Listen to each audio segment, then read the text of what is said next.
Chicos, hoy día vamos a hablar un poquito de lo que estábamos viendo de genética y salud. Y vamos a empezar repasando un poco lo que es la evaluación, ¿cierto? Que era de anemia falciforme. ¿Ya? Acá habían algunos detallitos que muy poco lograron el 100%. Habían 3 detalles importantes en los que yo me fijé, porque lo demás era traspaso de información, ¿cierto? Y era identificar, ¿cierto? Bueno, la primera pregunta que aparecía en la evaluación de anemia falciforme era ¿por qué es importante conocer sobre la anemia falciforme si su incidencia en Chile es baja? Y ahí había un factor que varios me comentaron, pero que algunos no alcanzaron a visualizar, y que era el tema de la inmigración, ¿ya? Porque a pesar de que en Chile no hay muchos antecedentes sobre esta enfermedad, o muy poquitos, sabemos que el proceso de inmigración en Chile es grande, ¿ya? Y de sectores de países centroamericanos, ya sea Haití, ¿cierto? Venezuela. Entonces, como ese proceso de inmigración es tan potente aquí en Chile, es fundamental poder saber los antecedentes de esta enfermedad. ¿Por qué? Porque es una enfermedad genética. ¿Ya? Entonces, eso es muy importante de conocer, ¿ya? Porque son antecedentes que ahora tal vez no podamos dimensionar, pero en unos años más, ¿cierto? Cuando hay mayor... ¿cómo se llama? Traspaso genético entre distintas razas, vamos a tener, hijo, que mi hijo también está en clase, estoy así como mirando para todos lados. Entonces son antecedentes que ahora no vamos a conocer muy bien, pero que después de unos años nos vamos a dar cuenta que sí puede aumentar la presencia de esta enfermedad en nuestra población chilena. ¿Ya? También les mostramos unas imágenes, algunos pudieron dilucidar bien cuál era la que presentaba la enfermedad y cuáles no, ya, pero hubieron varios que se equivocaron. En general los glóbulos rojos tienen que tener esta apariencia, ya, pero me lo voy a mandar. Pero de esa manera sacrifica. Ya, tenemos los glóbulos rojos redonditos, cóncavos al centro, bien bonitos, y estos son los que presenta un individuo con anemia falciforme, ya que la forma es distinta y que provoca que estos se puedan atascar, ¿cierto? Y que no fluya la sangre correctamente. Ahora, ¿por qué sucede esto? Hay una mutación.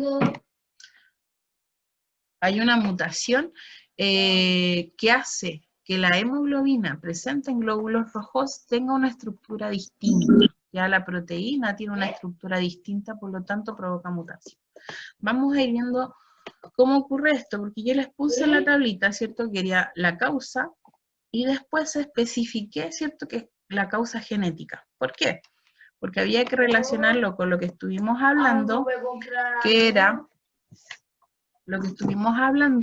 que era cómo el ADN, ¿cierto?, se transcribe y forma un código. Espérenme un poquito que voy a silenciar a mi hijo.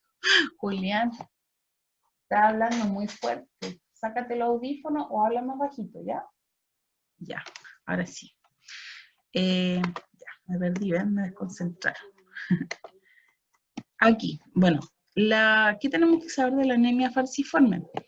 Ya que es un tipo de enfermedad hereditaria, ya donde la hemoglobina, que es la proteína que forma principalmente los glóbulos rojos y que es la encargada de transportar oxígeno, se deforma, ¿ya?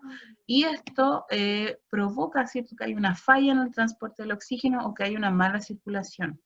¿Ya? Además, estos no se van regenerando, por lo tanto, provoca deficiencia de glóbulos rojos en la sangre, es decir, anemia. Ahora, esta mutación se hereda de los padres, ¿ya? Y se le llama una enfermedad autosómica recesiva. Y acá vamos a ir combinando muchos otros, sobre todo para los que dan la prueba de transición, ¿cierto? Van a salir varios conceptos que es necesario que conozcan.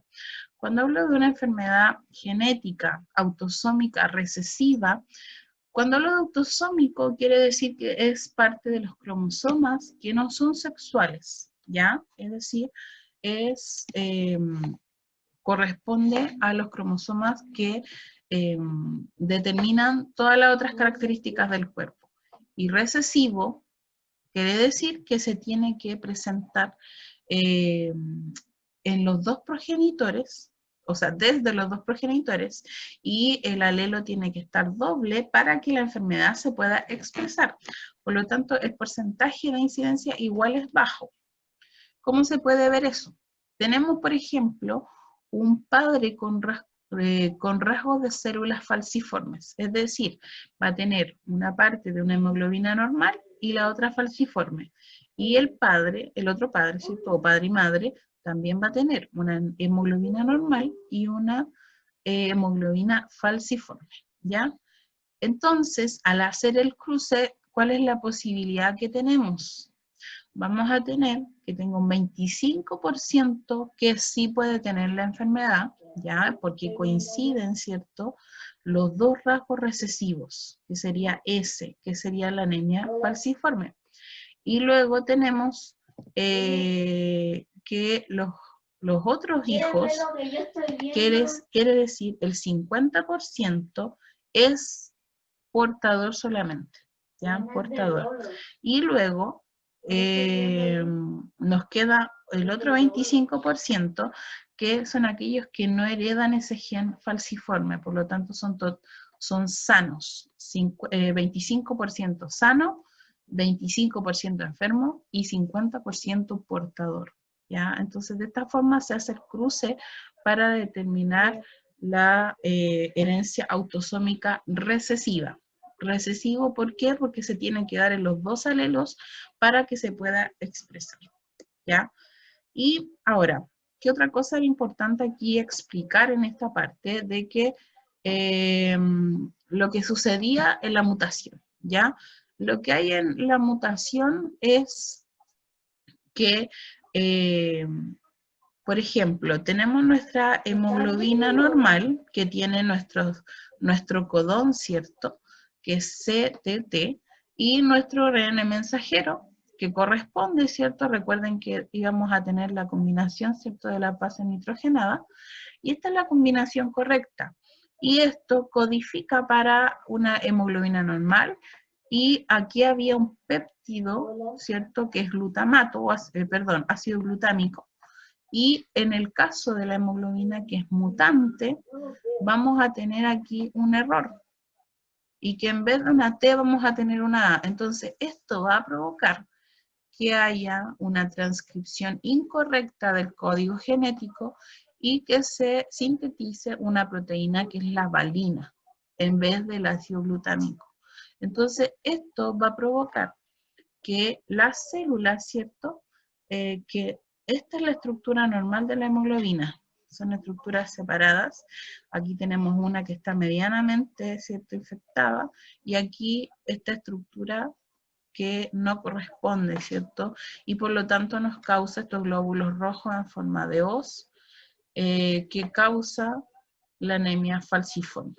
¿Ya? Entonces tenemos que el código genético quedó mal traducido y por lo tanto esto generó que la hemoglobina, que es una proteína que lleva el oxígeno a la sangre, haya quedado formada de manera defectuosa, porque en vez de ácido glutámico, en una de sus péptidos va a tener valina, lo que va a hacer que quede esta estructura. ¿Ya? En relación a eso, ¿hay alguna duda? Si tienen duda en cualquier concepto que yo hable, me preguntan, que yo hablo mucho en base a conceptos como que ya previos, pero es necesario, ¿cierto?, que vayan conociendo. Hablamos de las enfermedades autosómicas recesivas, hablamos de transcripción, traducción del ADN, ¿cierto?, el código genético, ¿ya? Y todo eso nos va a servir para ir consolidando, ¿cierto?, todo este aprendizaje que se están trabajando como de una forma distinta. En relación a eso, chicos, ¿tienen alguna consulta? Voy a mirar el chat. ¿No? ¿Quedó claro eso? Ya, eso quería explicárselo así como en forma presencial, ya, por eso no quise hacerles el video. Parece que tengo un mensajito. No, pero ya, está bien entonces. Ya, entonces nos vamos al tema de hoy día, que es el síndrome de Down, ¿ya? Yo les dejé la guía, ¿cierto? Y en la guía había que leer mucho, ¿ya? Había que leer mucho, había que tener, escribir, ¿cierto? Las ideas previas que ustedes tienen a partir del síndrome de Down, tanto propias como las que se trabajan en general, porque son enfermedades que presentan muchos mitos, ¿ya? Antiguamente se ocultaban mucho los problemas genéticos, ¿cierto? Y esto generaba como casi vergüenza para una familia, pero ahora nos vamos dando cuenta que estos niños pueden desarrollarse de manera normal y poder tener grandes expectativas de vida, ¿ya? Entonces hoy día, como ustedes ya leyeron el texto de la guía, ¿cierto? La idea es yo poder hablarles un poquito de las causas genéticas. Y sí, este es el mes de la concientización del síndrome de Down, así que por eso que está justo ahí, porque lo vamos a trabajar en la semana de evaluación, ¿ya? Entonces, vamos a tener que observar, ¿cierto?, cuál es el origen genético del síndrome de Down. Ya vamos a tratar de, en nuestra clase, ¿cierto?, poder entenderlo genéticamente, ¿ya? Y para después, ¿cierto?, hacer un proceso de concientización o de divulgación de esta información. ¿Por qué? Por el tema de los mitos que les digo yo, que de hecho el concepto cuando la gente hablaba de mongólico, a esta gente con síndrome de Down les decían mongólico. No sé si ustedes lo escucharon alguna vez, pero yo mucha gente adulta lo escuché decir eso y sonaba muy fuerte. ¿Ya? Entonces vamos a hablar desde la parte genética. Aquí también voy a hablar muchos conceptos que tal vez no conocen o que están ahí en la retina o los que están preparándose para la prueba de transición están estudiando, así que pregunten lo que quieran, ¿ya? Bueno, vamos a observar primero un cariotipo. ¿Qué es un cariotipo? Aquí vamos a tener los cromosomas que se pueden observar en el ser humano, ¿ya? Estos cromosomas están, para la especie humana deberían ser 46 siempre, y tenemos en total 23 pares, 22 de ellos serían autosómicos, es decir, que determinan las características corporales, ¿cierto?, en general, y tenemos un par que es sexual, ¿ya? Que en este caso tenemos dos, tenemos un cromosoma X y un cromosoma Y, por lo tanto nosotros podríamos saber cuál es el sexo de este individuo. ¿Qué me dicen? ¿Qué sexo tiene este individuo?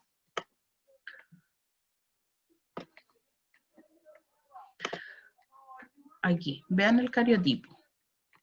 ¿Qué sexo tiene este individuo? ¿Es hombre o es mujer? Hombre. Hombre, ¿cierto? Porque tiene un cromosoma X y un Y. Si tuviera dos X, sería mujer, ¿ya? Aquí hablamos del sexo biológico, ¿ya? Sabemos que tenemos otros conceptos, ¿cierto?, en relación a la igualdad de género, etcétera, pero en este caso sabemos que podemos tener dos opciones, hombre o mujer en cuanto al sexo biológico, ¿ya? Entonces, ¿qué podemos observar aquí? Que de cada par cromosómico, que en total son 23, vamos a tener un cromosoma de cada uno. ¿Esto por qué? Porque tenemos un cariotipo diploide. Ya nos vamos con otro concepto. Diploide quiere decir que tiene el total de material genético para la especie. ¿Y por qué tengo uno de cada uno? Porque uno es aportado por la madre y otro por el padre, ¿cierto? ¿Por qué? Porque las células germinales, tanto femeninas como masculinas, tienen características haploides. ¿Qué es haploide? La mitad del material genético. ¿Por qué ocurre esto? Porque al juntarse, ¿cierto?, en la fecundación vamos a tener el material genético completo para la especie humana, que serían 46 cromosomas. ¿Ya? Estos se les llama cromosomas homólogos porque determinan las mismas características, ¿ya?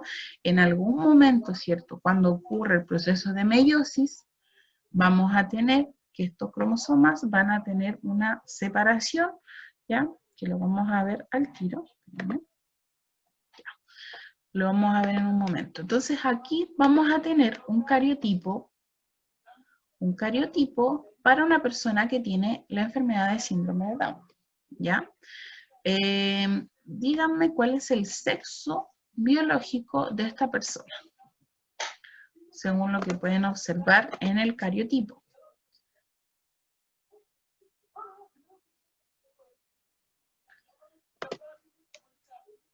Bueno, se considera, claro, no es enfermedad, es como un síndrome, ¿ya? Un síndrome.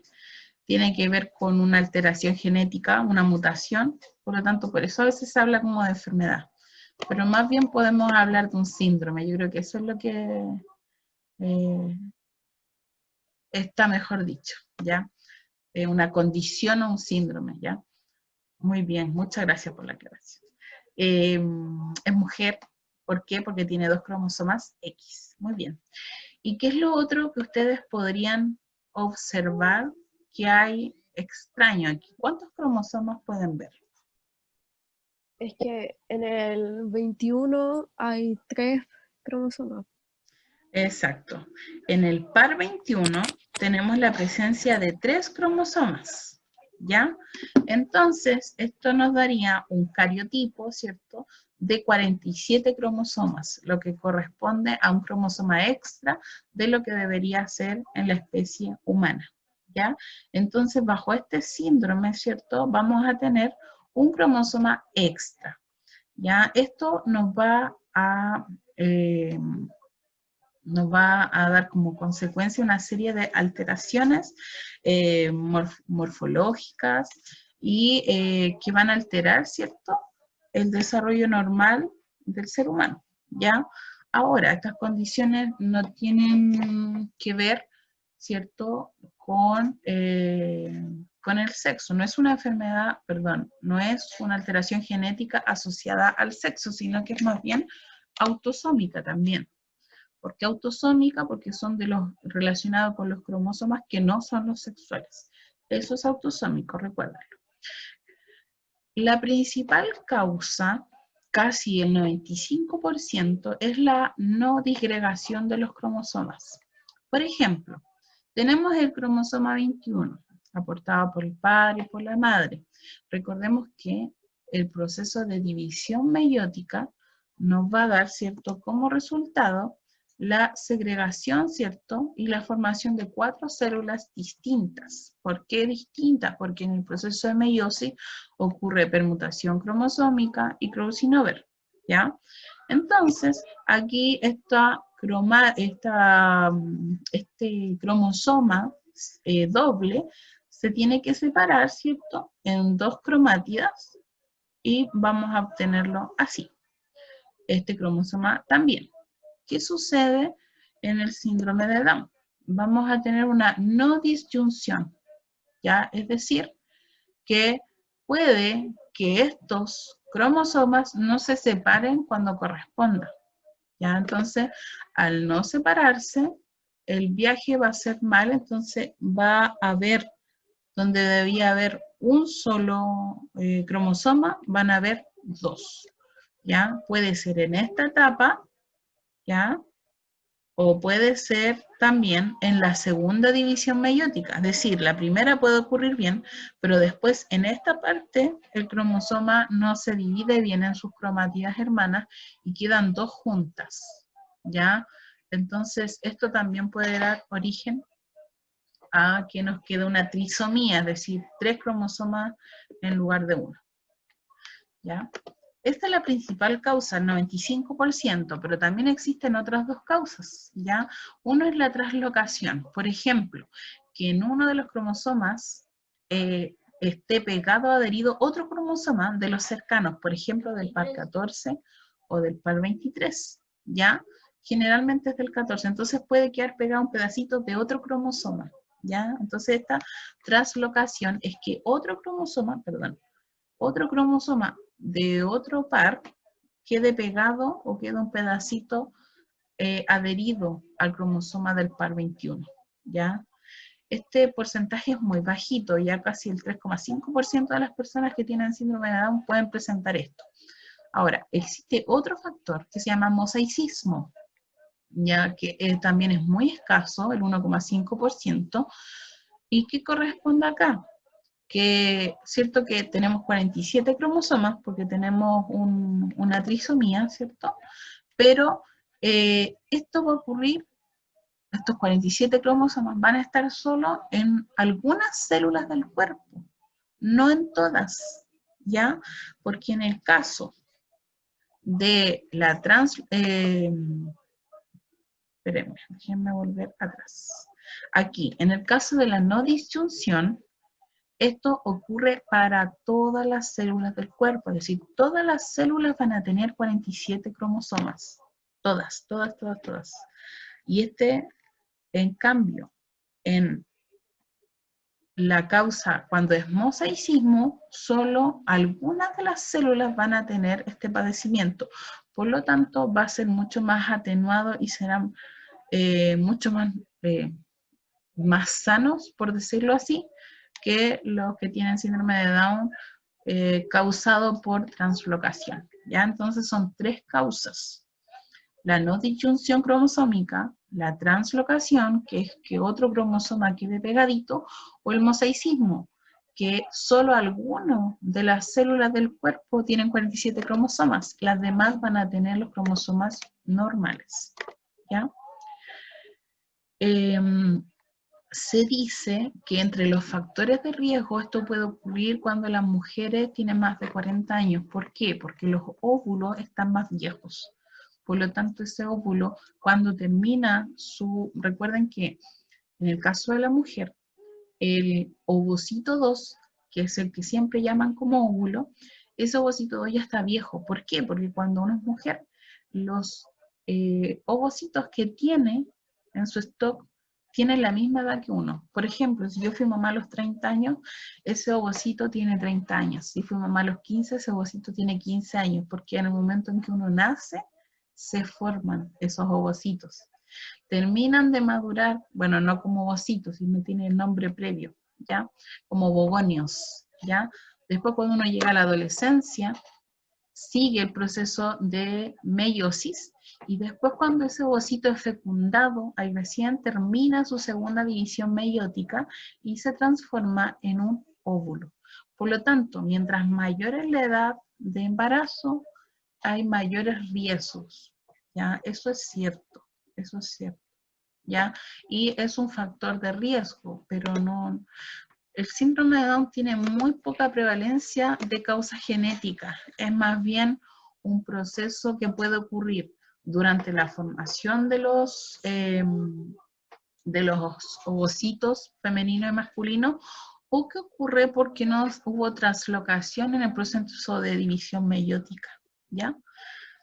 Ahora, si en un embarazo se tuvo un hijo con este síndrome, el siguiente hijo también tiene mucha probabilidad de salir con este síndrome, ¿ya? Esos son como los factores de riesgo que se les llama. Ahora, vamos en relación a la morfología. La mayoría tiene características similares porque el aspecto físico es bien definido, ya algunos más que otros. El rostro aplanado, cabeza pequeña, cuello corto, párpados inclinados, orejas pequeñas, son hiperlaxos, tienen mucha flexibilidad, manos y pies cortos, a veces tienen algunas manchas, ¿cierto?, blancas en el ojo, son de bajita estatura, ¿cierto? Entonces son características generales. Ahora, ¿cómo se llama esto? Perdón. Las complicaciones van a depender de un caso u otro. Ya en algunos van a tener un deterioro cognitivo, ¿cierto?, leve o moderado, y en algunos mayor. También retrasos en el lenguaje, la memoria, etcétera. Pero eso va a depender de cada caso. No son todos los casos iguales. Ahora, pueden tener alguna serie de complicaciones, por ejemplo, defectos cardíacos, gastrointestinales, algunos trastornos inmunitarios, apnea del sueño, obesidad, leucemia y muy pocos casos de demencia, ¿ya? Pero son como riesgos o complicaciones que pueden tener. Ahora, con la edad se van a volver más notorias. Recordemos que hay una alteración genética que afecta a todas las células del cuerpo, en la mayoría de los casos, ¿cierto? Entonces, esto se puede ir complicando con los años, pero en realidad es algo que se puede vivir de la mejor forma y sin grandes complicaciones, ¿ya?